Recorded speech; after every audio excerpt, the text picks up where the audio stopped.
Hello and welcome to the People's edition of Forbes Let's Talk with your hosts, me, Joe Monk, and me, Adil Ghafar. Our aim is to speak with partners and significant people within the firm and to break down barriers and gain an insight into what makes them tick. Talking all things legal, business and career progression. First of all, we want to congratulate you on your associate promotion. Thank you very much. Thank you. Well done. Well done, Sheroze. We want to get to know about your personal life and how you've got to where you are today. If you could give us a bit of an insight into your journey. Yeah, so I guess my journey's been what many would describe as the traditional route, in that I did the LLB, and then after that I did, which isn't so traditional, an LLM, which wasn't at the same time, but followed on with the LPC, so the Legal Practitioners course. And then I was working as a paralegal for a short period and secured a training contract, which is the training period for 2 years. And as they say, the rest is history after you qualified. The hard part, the pain at the time, which I'm sure many of our colleagues, many people we know are going through, and no doubt yourselves, both you and Joe, are on the journey, so to speak. It's all forgotten about when you get the practicing certificate.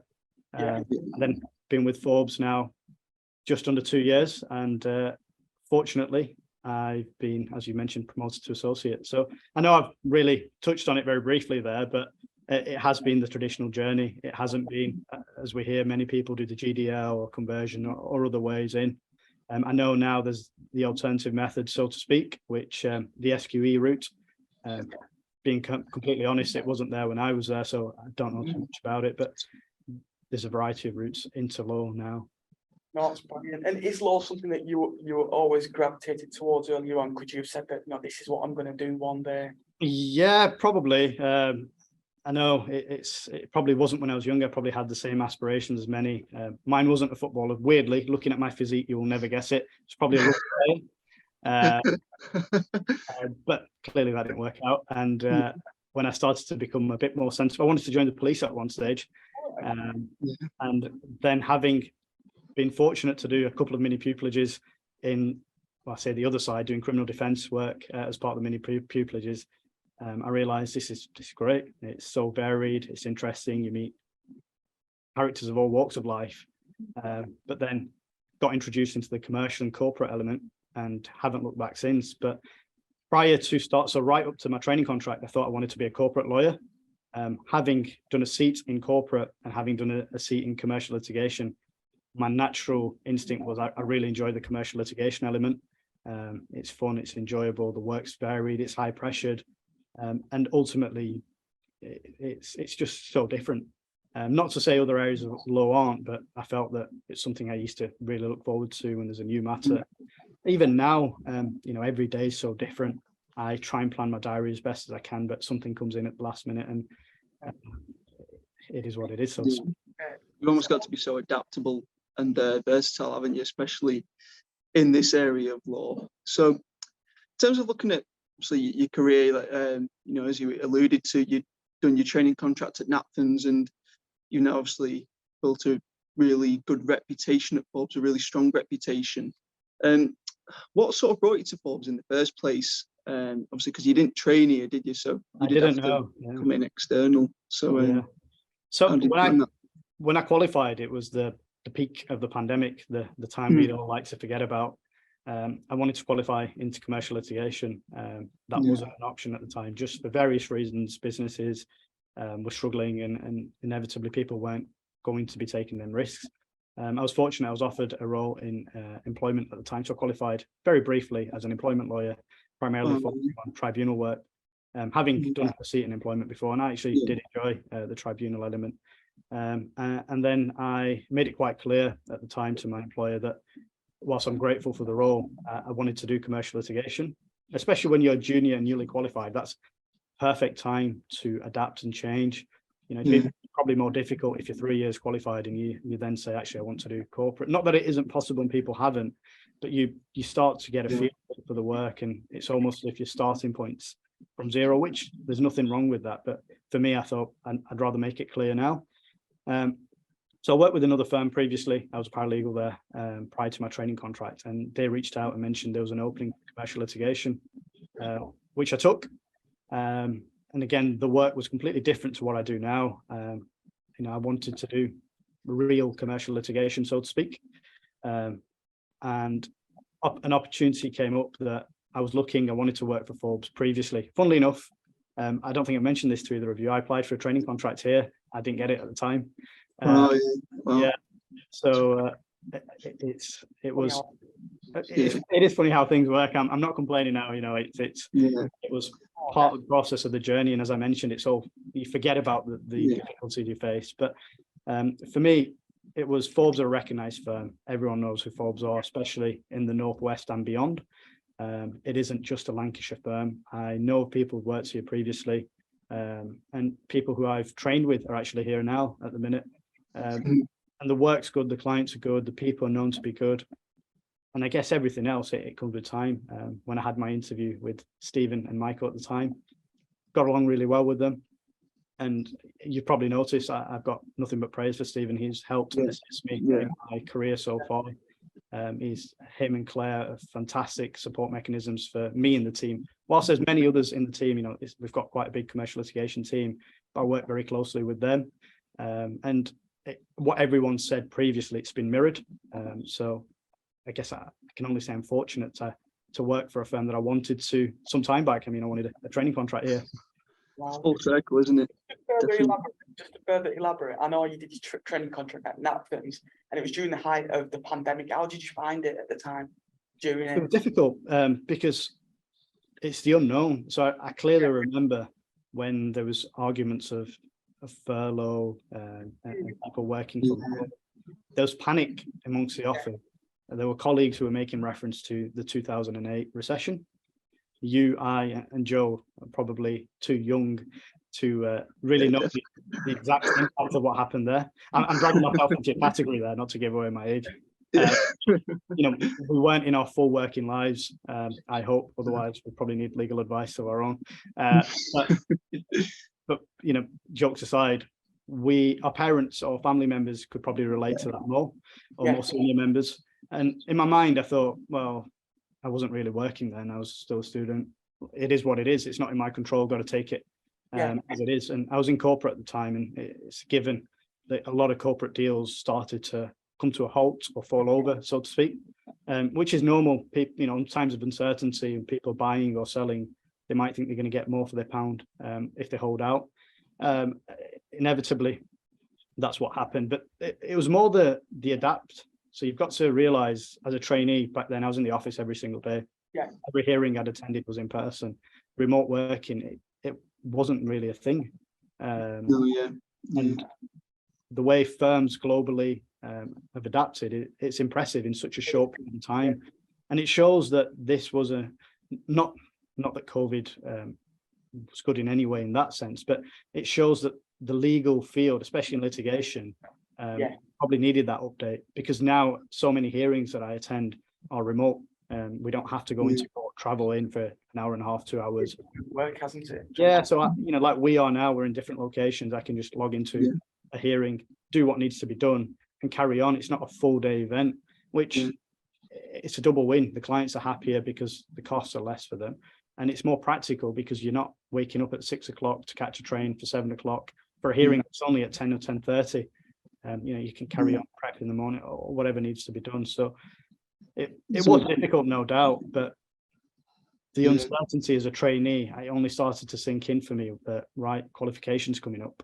Am I going to have a job? There's a massive improvement in productivity, isn't there? Like you say, I think there's more hybrid remote working, and I think especially our employment lawyers will know all too well about having the need to be incorporated into contracts now about having flexible working in place. Whether that is to be hybrid working is to be an option or not. But like I say, it is surprising how quickly the legal field has adapted to remote working. There are some industries which are probably better suited to it, and you wouldn't think before the pandemic that this could be feasible, how we could sort of do completions at home, or like I say, do court hearings. So like I say, even though the COVID, we wouldn't want to go through another sort of pandemic again, but it has shown how adaptable we can be. No, it's really good. But just to move on, Sheroze, outside of work, I know you've got your own business, your own clothing business. Pronounced that right? You have, yes, yeah. How's that come about, Sheroze? Because I've seen a previous interview where you mentioned it started off when you were studying in Manchester. Yeah, that's right. So you guys have done your research, but yeah. Yes. So I was at university at the time, Yeah.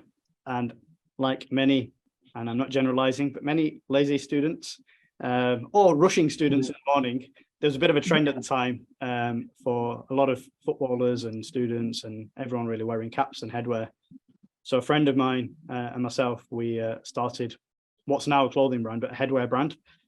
So we introduced, whilst I tell people it's 4 styles of caps, the reality is it was one cap with 4 different logos. And if you really break it down, it was 2 logos with different coloured embroidery, just from home, just for our own self initially.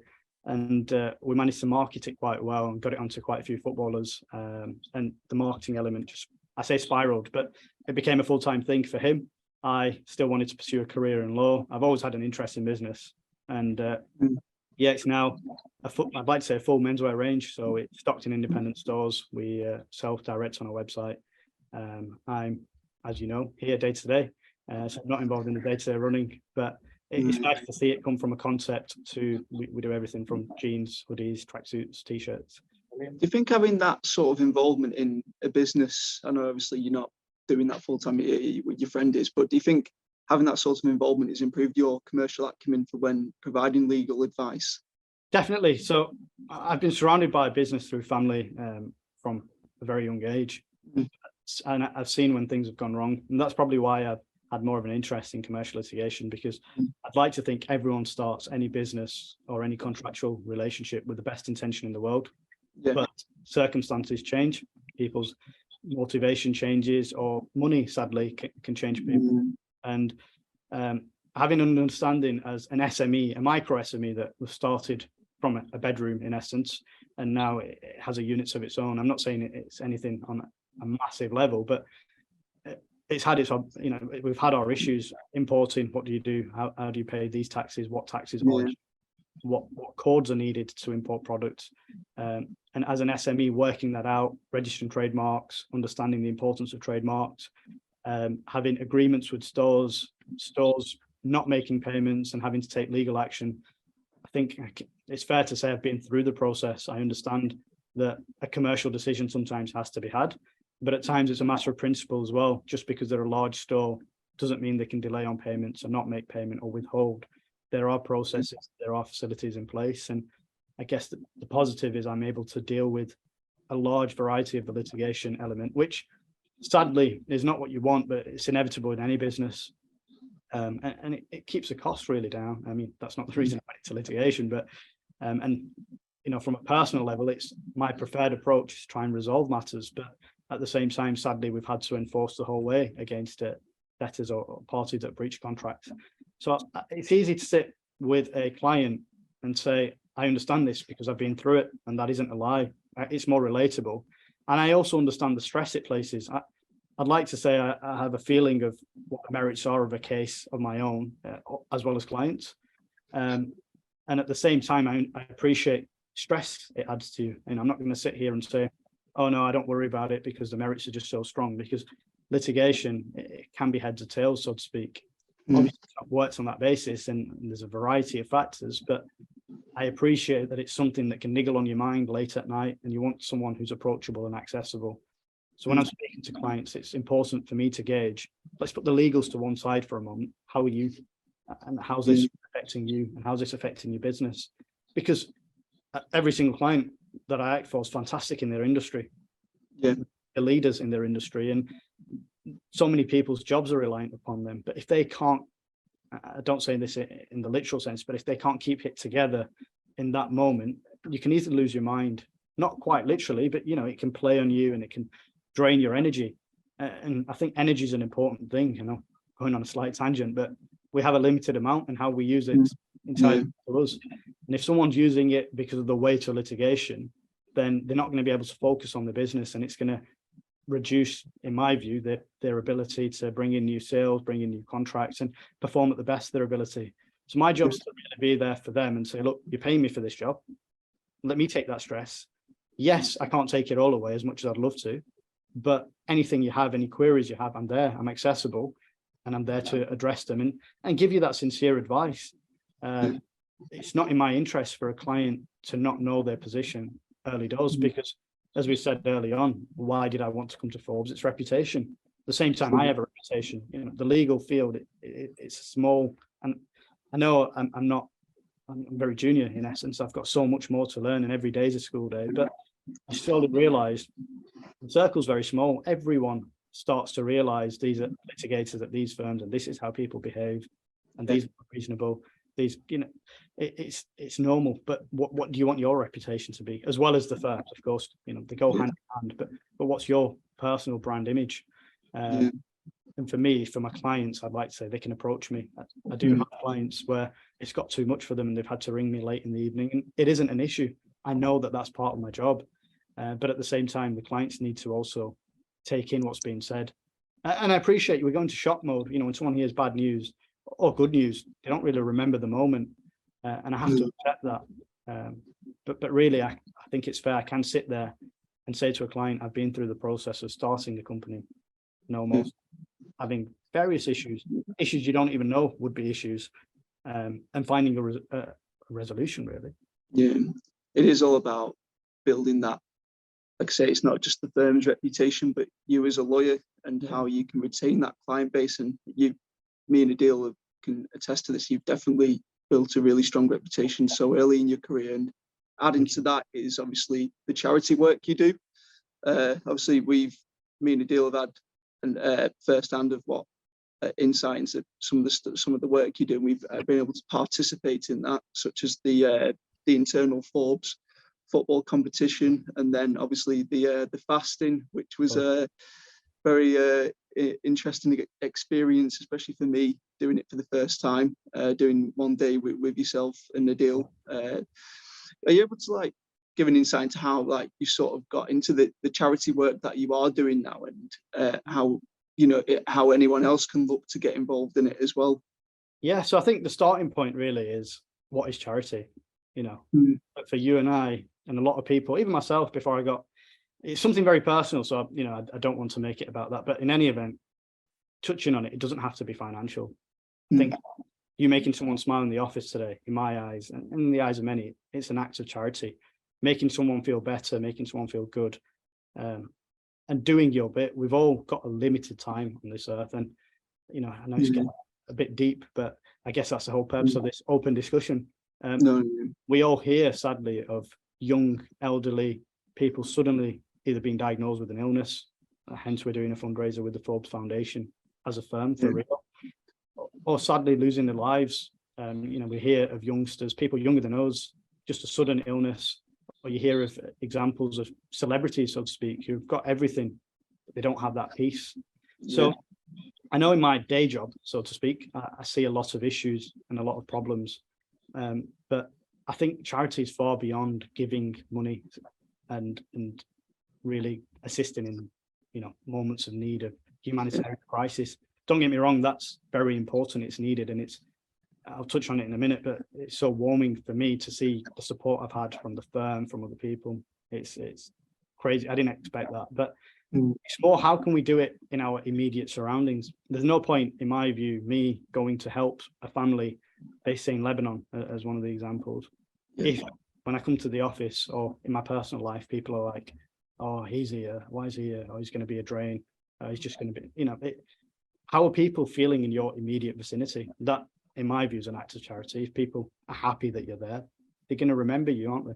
There's far greater men and women than all of us on this chat today who sadly have left the earth, and look, there's nothing, they're not remembered for anything. And I'm not saying I want to be remembered long after I've gone, but I want to be able to impact a couple of lives in either a positive manner, help someone get onto the career, because people have guided me. I've not just overnight managed to get a training contract, qualified, become a solicitor. You know, you have to accept it's a journey and you need assistance. And even now, I probably need assistance, and I've got people I can turn to, but it's to give it back. I know people who are junior who may want that steer. I'm not saying I have all the answers, but if I can help someone slightly and someone else can help them as well, and that molds them into something, it's me giving back what I've been given.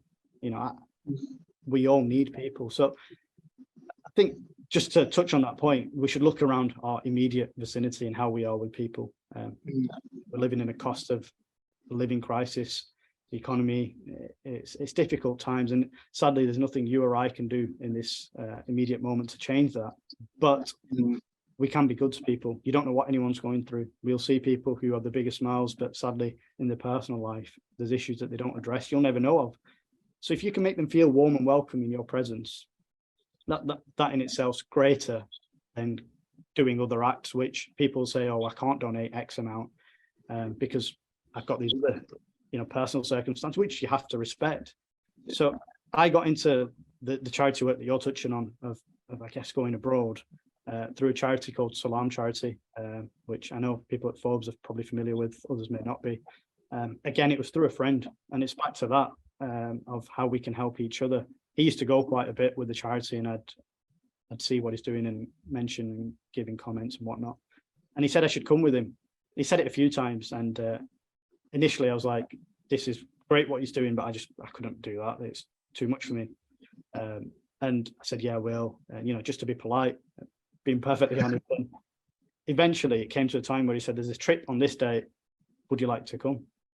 And the timing of things in my own personal life and everything else, I thought, yeah, fine. And when I did go for the first time, it was a humbling experience, to say the least.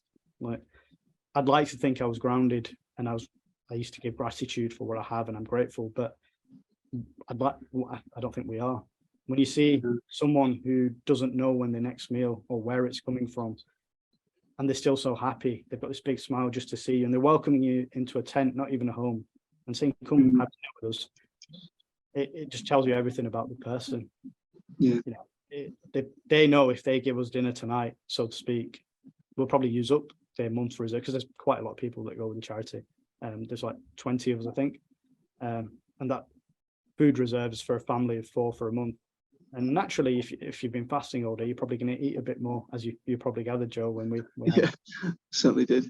But it just tells you about their hearts and their gratitude and the level. Like, many people have this image that these refugees in Lebanon, Jordan, Syria, wherever they may be, aren't from affluent backgrounds. But having traveled to Syria recently, this wasn't when I went to Lebanon, having seen the condition of the tents, not that anything in Lebanon's luxury, but it is luxury compared to what they have in Syria. So these are the probably the more affluent ones who can afford to escape. It's not leave, it's literally escape. And they don't have any luxury in the tents. And putting yourself in their shoes for a moment, you've got everything right now. We can all eat what we want, we can drink what we want, we can go on holiday, we can spend time with family and friends. To lose that overnight and to go to a country where people aren't really welcoming you, you're staying in a refugee camp in a tent, but you're still so happy. It tells me there's something missing within us. Well, within me, I'm speaking for myself, not for anyone else. And it gives you that sense of gratitude that there's so much more than this is the big house that I want or the big holiday. And, you should have aspirations, you should have dreams, and you should work hard. But I guess for me personally, it's the harder I work, the more I can do to assist people in that situation, because there's something fundamentally flawed with the fact that there's children out there who don't have a guaranteed single meal a day or clean water. You and I, all of us on this, we can readily access as much water as we want. And, we can waste so much water, but they don't even have clean drinking water. And I think if anyone would like to get involved with charitable work, you've got to be prepared, because things sit with you when you come back. So I know I went to, it was almost immediate response. So I went for the Pakistan floods, and I went for Turkey and Syria. But back to the point, you've got to have a team that are prepared to support you. So just to give an example, no one really knows this. And I messaged Stephen on a Tuesday to say that I wanted to go to Turkey on Friday. And obviously, as a litigator, you have deadlines that can't be. Yeah. And I looked at what I had on for the next week. I did have some things on. Luckily, there weren't any court hearings or deadlines. But I sent him a message, quite a long message, just to see what could be done. And he rang me within 2 minutes. and said, look, I'm always going to support what you want to do. Just tell me what you want me to do and how I can pick up them files, and I'll take it from there. Yeah, it's incredible. I didn't expect that. You know, if he said, no, sorry, we've got this on and you're giving me 2 days notice and you're going to be off for a week, I wouldn't have gone, and I wouldn't have any, I wouldn't feel like, oh, the firm's not supporting me or anything of that sort, because I know they have when I did the previous campaigns and in the tournament, which we all know about. I'm not going to go into in too much depth, but I'm just showing on a micro level within the team. People don't see that. They give, it's very nice when people say it's great work that we're doing, but it is a collective effort, because people are picking up them emails and matters, and it's a smooth service for the clients. It's unfair for me to say to a client, I know and I understand what you've gone through. I've been through this journey. I know how much drain it has on you. You can access me at any time. By the way, just don't access me for the next week because I'm off doing something personal. They'll think, well, it's a bit hypocritical. You said I can access you. Yes, and we're not going to quibble with what, obviously I don't tell the clients where I'm going, and some may see it through social media because it's a personal journey, but they'll think, what kind of guy are you? You're telling us we can access you, and then you're saying you're going to assist with something, but you've left us in the lurch. You've not answered our queries.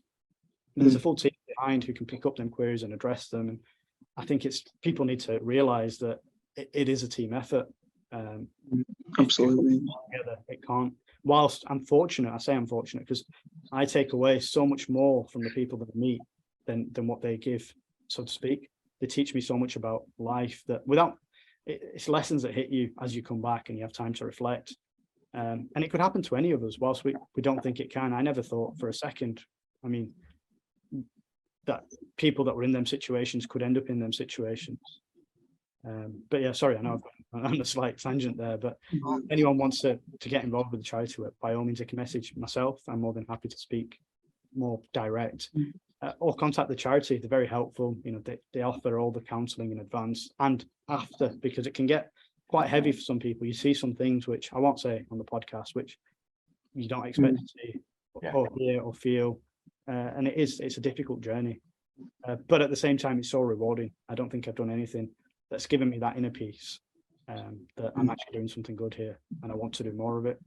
That's brilliant. If we can move on to the next part of the podcast, we've got a quick fire round for you, Sheroze. Yeah, I'll make it quick in that case without We'll take turns asking. Just give us one.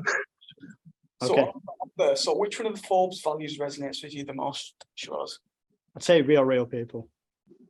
Yeah, seems to be a common one, doesn't it? That. Yeah, oh, definitely. So, in the life of Sheroze Nadeem, what actor would play you in a film? What actor? Oof. So it's a fairly tough one, but I know. Yeah, I mean, you don't have to probably say George Clooney, wouldn't we? George Clooney, yeah, that's it. Chris Hemsworth, that's it. A quick fact, Sheroze, that no one knows about you. Quick fact. Yeah. Well, you guys have done all the research, so everyone knows everything. I was going to say about the clothing brand, but I know it's meant to be a quick fire round, but this isn't very quick on my part. Quick facts. Can we come back to that one? We can come back. Yeah, we'll come back. Sorry. What's the most important quality, in your opinion, for a successful legal career? I think honesty. Yeah, I like that. First job, Sheroze. First job was working for my dad, so he had retail stores, so in retail clothing. Funnily enough, in clothing, yeah. I think you've touched on this, but what would your career be if you weren't a lawyer?